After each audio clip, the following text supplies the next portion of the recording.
Throughout history, people from different parts of the world have been learning and developing skills to improve their lives. But it doesn't stop there. They have also built unique cultures, societies, and religions based on their observations of life and nature. This ability to observe, learn, and create something new, like languages or crafts, have led to the formation of civilizations. In this adventure, we will uncover 10 surprising facts about these ancient civilizations. What amazing secrets are still waiting to be uncovered from ancient civilizations? 10. In ancient Athens, there was a special way for the citizens to protect their democracy. Every year, they had the power to vote and send away someone who was becoming too powerful and could harm their democratic system. This process was called ostracism. Long ago, in ancient Athens, there was a way for people to vote and decide if someone should be forced to leave the city for 10 years. This process was called ostracism. Every 6 months, the Athenians gathered to vote on whether they wanted to get rid of someone. If they voted yes, 2 months later, they would write the names of the chosen people on pieces of pottery called ostraka. These ostraka were collected and counted. If someone received at least 6,000 votes, they had to leave the city within 10 days. If they came back, they would be killed. However, during the 10 years they were away, they didn't lose their belongings or social standing. After 10 years, they could return to society without any shame or punishment. 9. A 4-story commercial center with 150 stores and offices existed in ancient Rome.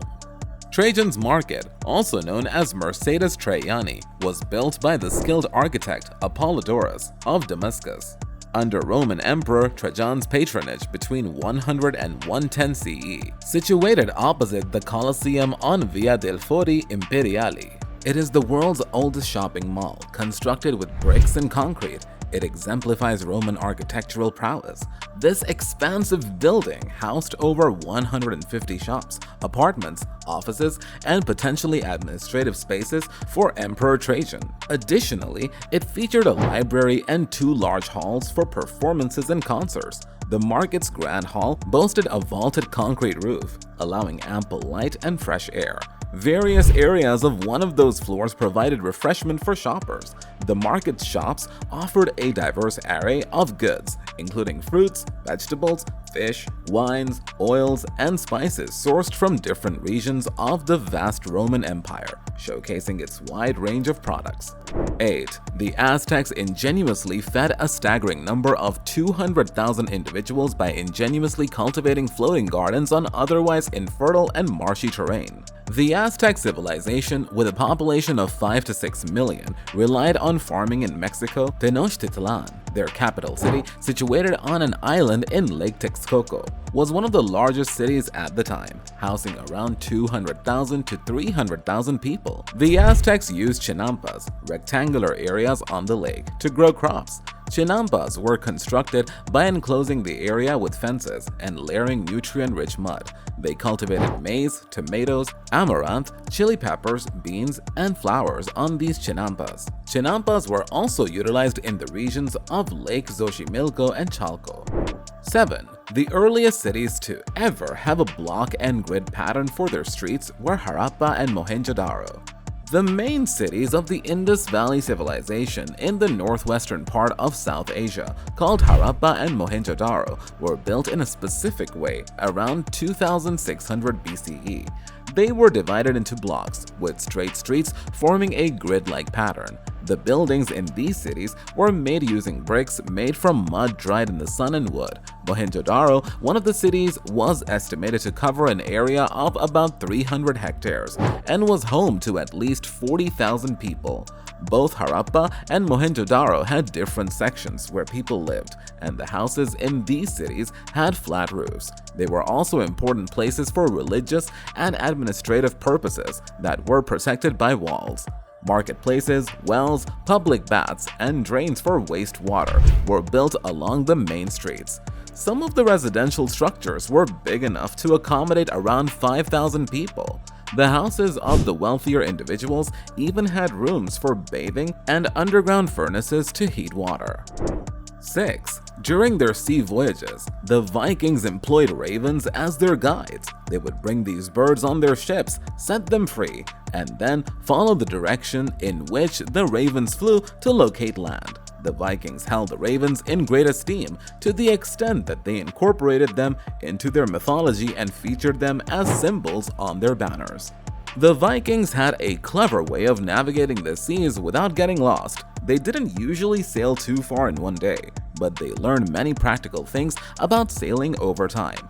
They knew how to use the sun and stars to guide them, and they could tell if there was an island nearby by observing certain birds and seaweeds. The early Norwegian settlers in Iceland had a special technique for finding their way. They would bring ravens with them on their ships. After sailing for a day from the Faroe Islands, they would release the first raven, which would fly back to the islands.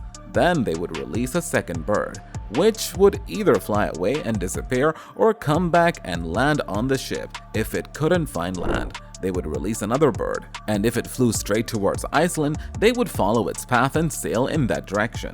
The Vikings also used a flag with a raven on it, called the Raven Banner. This flag was used by different Viking rulers between the 9th and 11th centuries.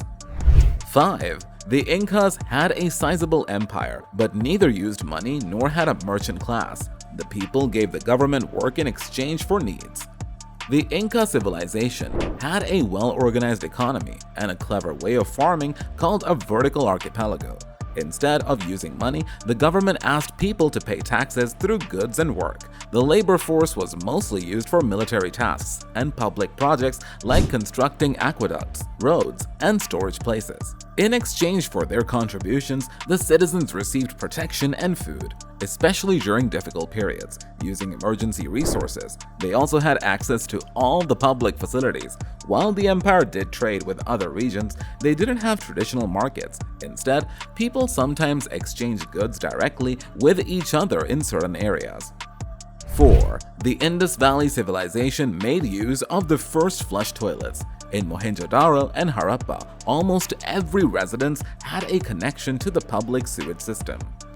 The ancient Indus Valley civilization in South Asia had clever ways to manage water. They had special systems with reservoirs and drains made of carefully placed bricks. In their houses, they had a designated spot for bathing and a separate place for going to the toilet or disposing of waste. The toilets had a flushing system where they used a jar of water. This water came from a well in the house and flowed through pipes made of clay bricks. The waste would then go through a brick drain and into a nearby pit. Sometimes they would take the solid waste from the pit and use it as fertilizer for their crops.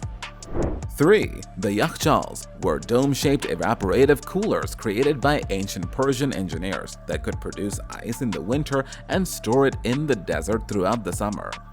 Around 400 BCE, ancient Persian engineers were skilled in creating and storing ice.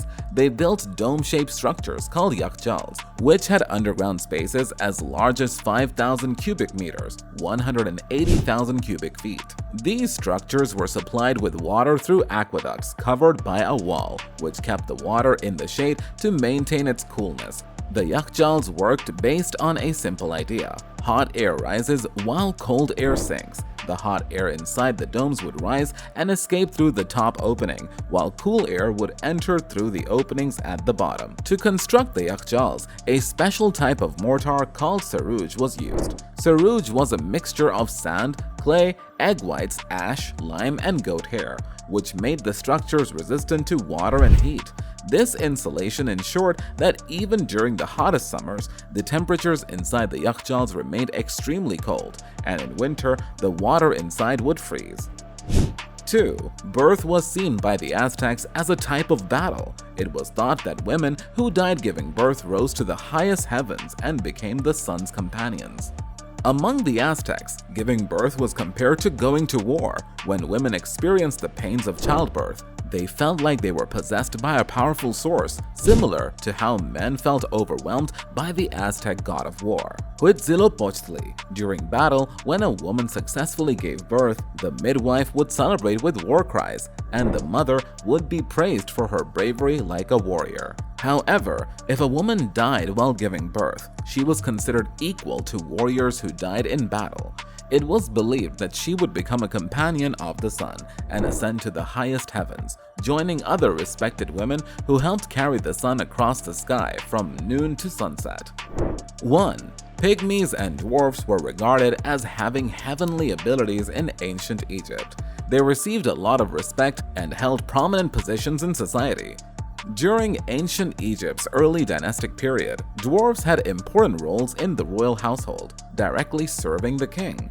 In the later Old Kingdom period, they worked as jewelers, tailors, cupbearers, and even zookeepers. They also performed as dancers during special celebrations.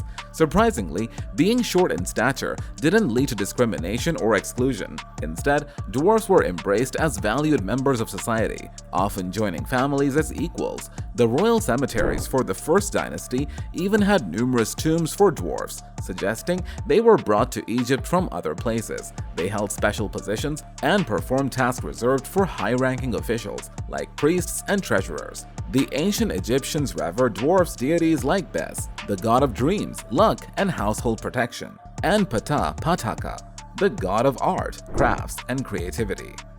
As we come to the end of our journey through the ancient world, we are filled with a sense of wonder and excitement. The achievements of these ancient civilizations continue to amaze us, and their mysteries beckon us to learn more. By exploring these 10 surprising facts, we have only scratched the surface of their incredible stories. We invite you to continue your exploration, dig deeper into the ancient world, and unlock the hidden secrets of our ancestors.